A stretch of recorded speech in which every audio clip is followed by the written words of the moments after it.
Hey there, tech enthusiasts. Welcome back to another quick and easy tutorial.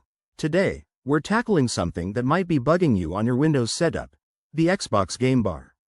If you're finding it popping up unexpectedly or just don't need it, turning it off is a breeze. This guide is tailored for Windows in 2025, so let's make sure you're all set with the latest features. First off, why bother turning it off? Well, it can interfere with your gaming or productivity, eating up resources or getting in the way of your shortcuts.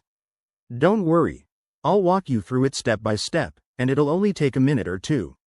Alright, let's jump right in. Start by opening your Settings app. You can do this quickly by pressing the Windows key +I on your keyboard. Once you're in Settings, look for the Gaming section.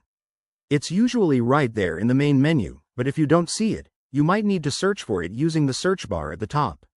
Now, click on Gaming, and then select Xbox Game Bar from the options. This is where the magic happens. You'll see a toggle switch that says something like Open Xbox Game Bar using this keyboard shortcut, or simply Enable Xbox Game Bar. Just flip that switch to the off position. Boom! It's disabled. But wait, there's more. Sometimes, you might want to double-check related settings.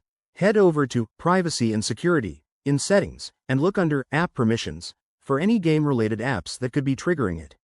Make sure to turn off microphone or camera access if you don't use them for gaming.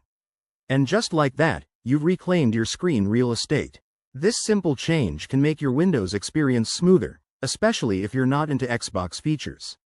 If you run into any issues, like the setting not sticking, try restarting your computer or updating your Windows to the latest version. Thanks for watching. If this helped you out, give this video a thumbs up, subscribe for more tech tips, and drop a comment below if you have questions.